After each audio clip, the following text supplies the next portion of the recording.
Bonjour tout le monde. Alors une nouvelle capsule audio pour vous parler aujourd'hui d'un sujet fort, utile et intéressant, le sujet des schémas répétitifs.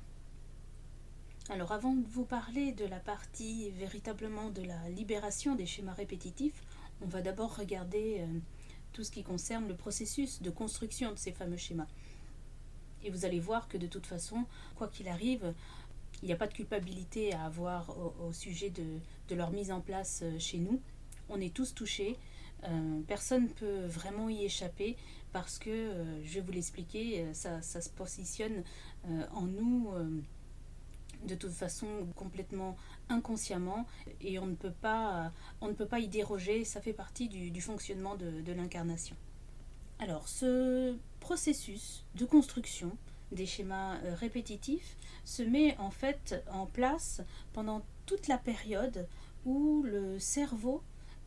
est encore immature. Donc, principalement le cerveau limbique qui est au centre du cerveau, au centre de la tête, qui gère donc toute la partie du fonctionnement hormonal et émotionnel,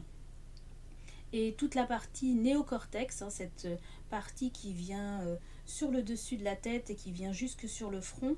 toute cette partie qui est liée plus au fonctionnement intellectuel, mental, et dans sa partie très frontale,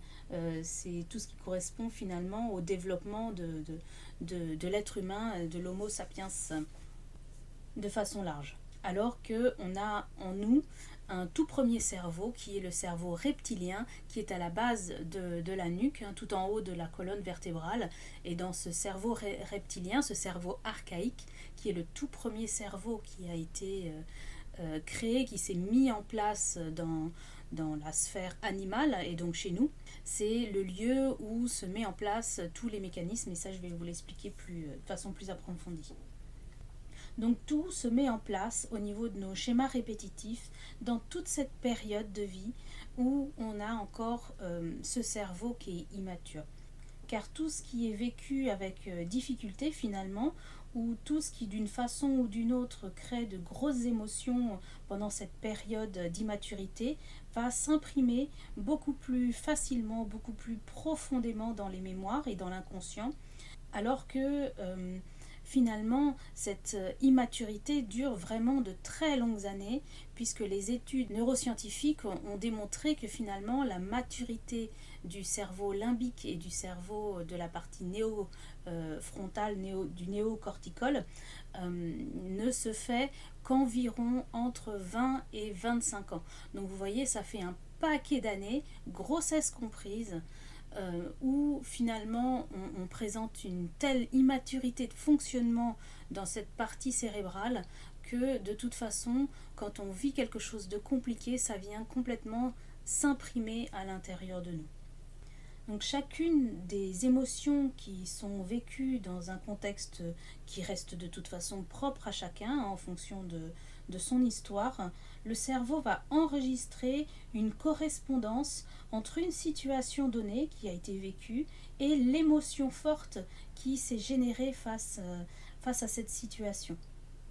Cette réaction émotionnelle pouvant être totalement différente face à une même situation en fonction de son propre bagage énergétique au niveau karmique ou au niveau transgénérationnel, ou qui se met en place dans une acquisition, dans un apprentissage au fur et à mesure de ces 20-25 ans de première vie. C'est pour ça que finalement un individu, c'est égal à une façon d'être, une façon de réagir face à des stimuli identiques les uns par rapport aux autres, et qu'on ne peut pas comparer deux histoires qui a priori semblent identiques parce que chacun a un bagage différent au départ et du coup peut mettre en place face à une même situation des réactions qui sont du coup différentes. Et c'est d'ailleurs pourquoi, et ça je l'explique dans les vidéos qui concernent plus le fonctionnement de flammes jumelles et la polarisation de chacun, que face à un même événement, il va y en avoir un qui va aller dans un mouvement qui va aller vers un retour intérieur et l'autre qui va aller vers mouvement extérieur. Donc on le retrouve dans le fonctionnement chaser-runner, mais aussi dans la polarisation yin-yang et également dans les autres polarisations des deux autres niveaux d'incarnation qui sont le côté maternel-paternel, mais aussi le fonctionnement je prends ma place ou je ne la prends pas sur le dernier niveau d'incarnation. Donc finalement, chacun en fonction de son passé et de ses réactions propres va rentrer dans un phénomène de compréhension de ce qu'il vit ou d'incompréhension de ce qu'il vit et avoir des réactions différentes. Mais pendant au final toute cette période d'immaturité, il y a tellement de situations émotionnelles qui peuvent s'inscrire dans notre mémoire émotionnelle que ça crée une sorte de banque de données qui permet à la personne de comprendre son environnement au travers du coup son propre prisme et créer finalement sa vision de sa vie sur l'instant, mais aussi complètement imprégné d'une couleur, sa façon de concevoir sa vie future, sa façon de s'y adapter. Donc l'inconscient réflexe qui se loge du coup dans le cerveau reptilien, dans le cerveau archaïque, va être d'un côté, et le conscient qui est beaucoup plus réfléchi dans sa partie plutôt néocorticale va façonner à eux deux des réponses propres, des réponses plus ou moins adaptées finalement face à différentes situations de vie et créer des mécanismes de défense, de protection face à ces différentes difficultés. Et quand il y a des difficultés, c'est le système de survie ancestral, donc le cerveau archaïque, qui s'enclenche en même temps que la grosse émotion dans le cerveau limbique. C'est le cerveau reptilien qui, par réflexe de survie, va prendre le dessus sur le fonctionnement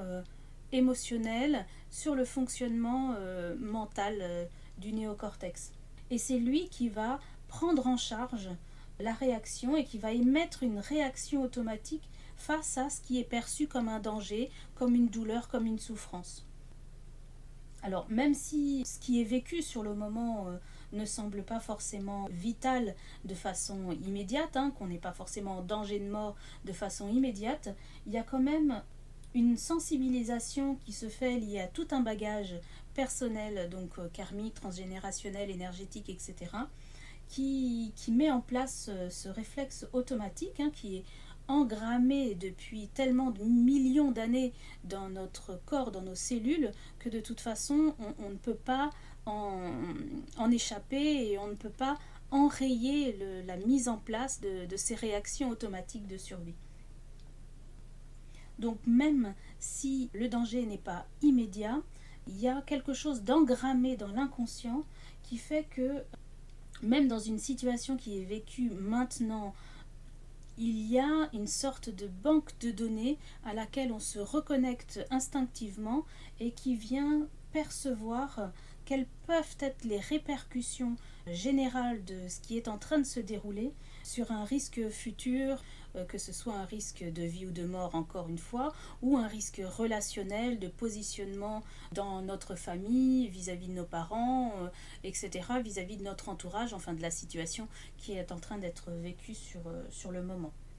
Donc même s'il s'agit d'une interprétation d'une situation qui n'est en réalité pas forcément dangereuse en soi de façon vitale, il y a cette sensation de danger malgré tout qui est activée et qui enclenche ce mécanisme de survie au niveau du cerveau reptilien. Par conséquent, face à ces différents dangers qu'on perçoit, on trouve différents schémas de protection qui se mettent en place chez chacun. Alors là, on peut retrouver des schémas d'incitation à essayer de compenser la situation, à essayer de la maîtriser, à essayer de l'éviter,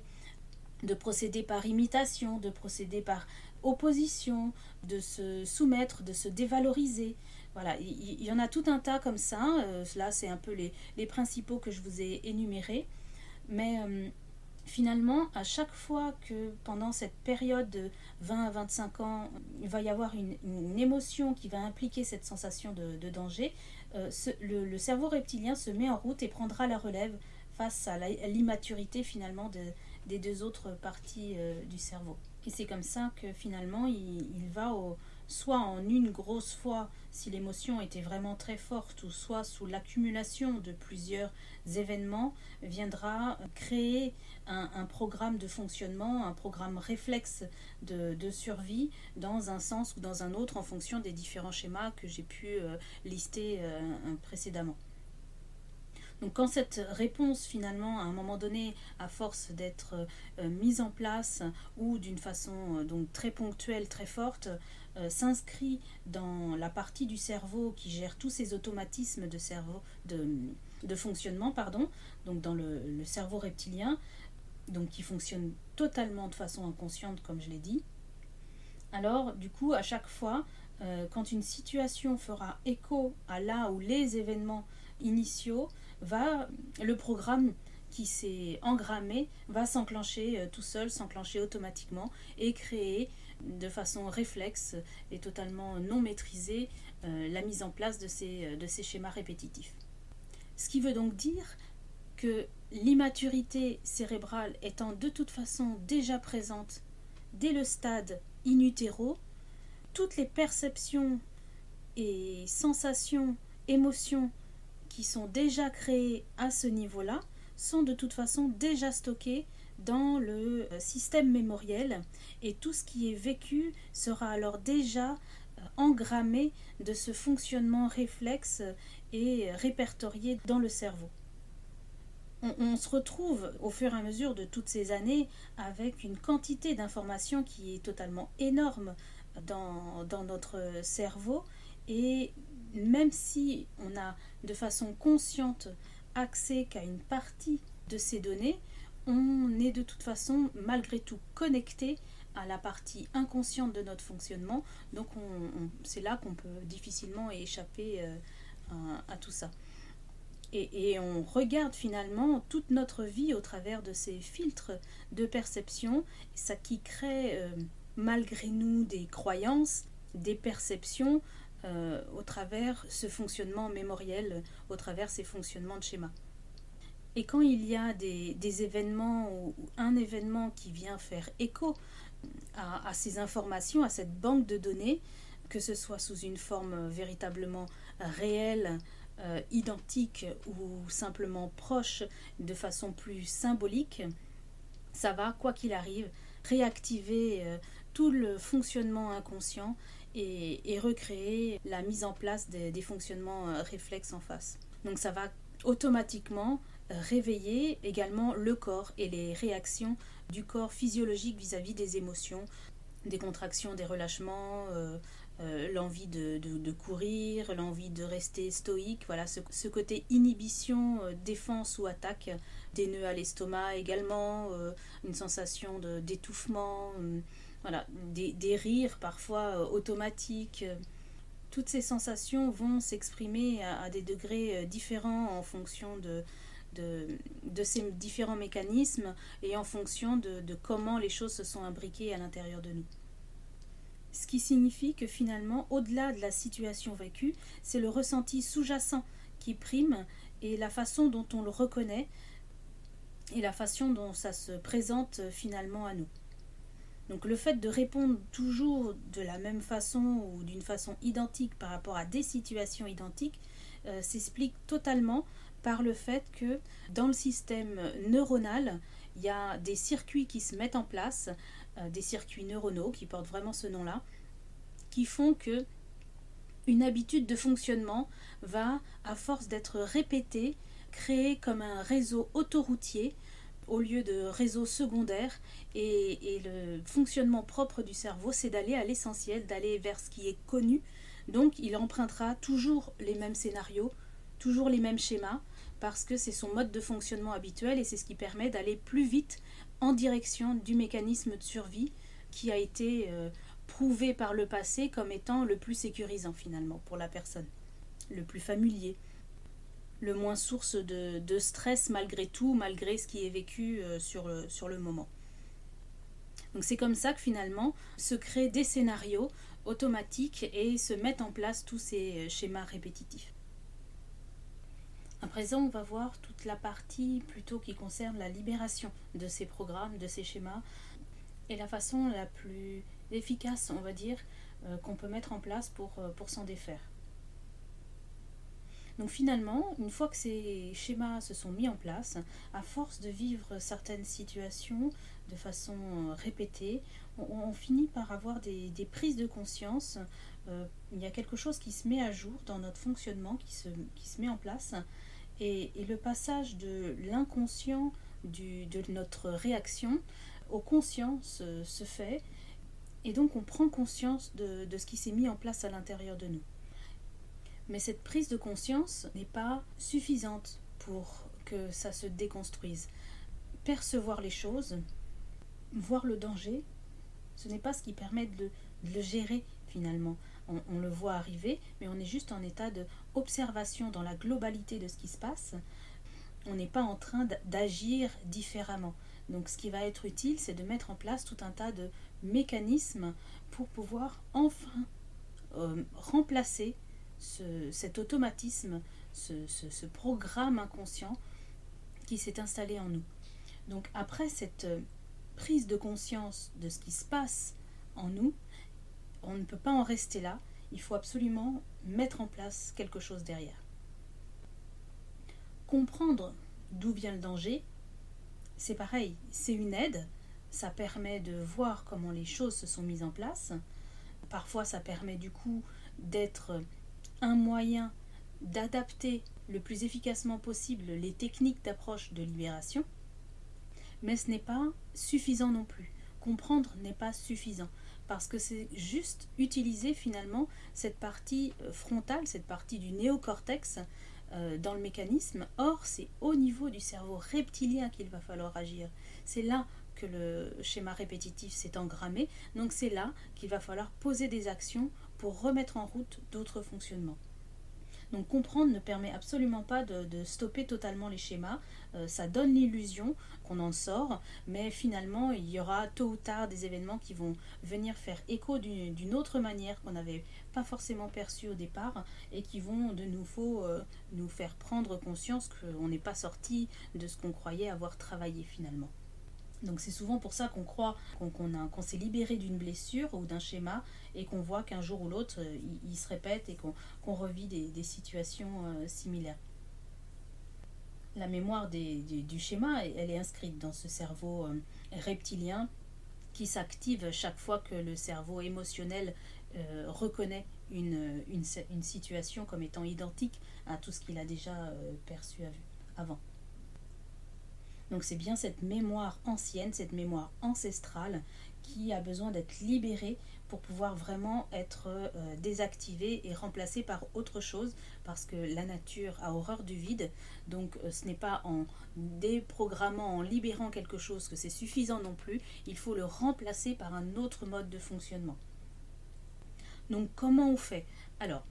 schématiquement, ça va se passer donc dans ces différentes étapes. D'abord, il y a la prise de conscience qui est forcément nécessaire, sinon rien ne s'enclenche. Puis il y a tout le phénomène de compréhension. Et là, tout comme les étapes suivantes, ça se fait en fonction de chacun. Personnellement, j'utilise l'étude de la ligne de vie mémorielle. On regarde comment énergétiquement ça s'est positionné au niveau des différents cycles de vie. J'utilise également l'astrologie, j'utilise évidemment la médiumnité et l'étude symbolique et émotionnelle de tout ce qui est vécu dans les expériences que vous me racontez. D'autres praticiens vont certainement avoir d'autres techniques. En tout cas, c'est celles-ci que j'utilise et qui me permettent de comprendre comment les choses se mettent en place pour vous. Ensuite, on va passer par une phase de libération des émotions. Là aussi, c'est pareil, il peut y avoir différentes techniques qui peuvent être mises en place. Moi, ce que je propose, c'est de passer par les séances qui sont plus longues d'accompagnement pour faire la mise en place d'un protocole en état de modifié de conscience, où on va aller parler à l'enfant intérieur, où on va aller parler à son corps et voir comment on peut mettre en place cette libération en fonction de chacun son histoire. Puis dans un deuxième temps, mais moi je le fais souvent sur la même séance, même s'il y a besoin de plusieurs séances au final, je regroupe toujours dans les séances que je pratique à la fois un moment de libération et à la fois un moment de reprogrammation. Donc cette dernière étape, c'est nécessairement la reprogrammation émotionnelle de l'inconscient et qui se fait dans un état modifié de conscience donc également, donc dans tous les protocoles que je propose de libération émotionnelle quantique, transgénérationnelle ou karmique, mais également du corps au niveau énergétique. Et en parallèle de ça, donc ça c'est tout un travail sur l'inconscient, hein, et en parallèle de ça, c'est un travail personnel qui se fait jour après jour au niveau plus du côté conscient, où on va étudier tous les mécanismes qui se mettent en place à l'intérieur de nous pour vraiment comprendre non seulement notre vie, mais vraiment tout le protocole des mises en place, des mécanismes de fonctionnement de la psychologie, et à partir de là, s'appuyer dessus pour rentrer dans une pensée différente de façon consciente. Donc ça peut se faire au travers de l'écriture, ça peut se faire au niveau de mantras qu'on se répète, etc. Ça peut se faire également au travers un travail dans un miroir où on va se parler à soi-même. Ça peut se faire dans tout un tas d'approches de ce type qui viennent du coup plus là éveiller la partie mentale pour que ça vienne fluidifier tout le schéma. Mais ça démarre toujours depuis la partie inconsciente, sinon ça n'a pas de base stable et ça n'a pas d'efficacité sur le long terme. Donc voilà finalement comment ça se met en place au fur et à mesure des séances. On décortique tout le schéma, on voit par quel mécanisme il s'est mis en place et du coup par quelle réponse adaptée on peut enrayer ce programme pour activer autre chose qui va tout doucement s'imbriquer, créer un nouveau circuit neuronal et créer une nouvelle carte routière dans le cerveau pour programmer un autre chemin de fonctionnement et arrêter de prendre celui qui a toujours été répété jusqu'à présent. Donc voilà, j'espère que dans ces quelques explications au niveau de l'approche des schémas répétitifs, vous allez pouvoir puiser des informations qui vont vous être utiles pour vous-même prendre conscience de votre propre fonctionnement. Si vous avez besoin d'un accompagnement, n'hésitez pas. Je peux tout à fait vous accompagner sur ce chemin. En attendant, prenez bien soin de vous. Je vous souhaite une très très belle journée et à bientôt. Ciao ciao.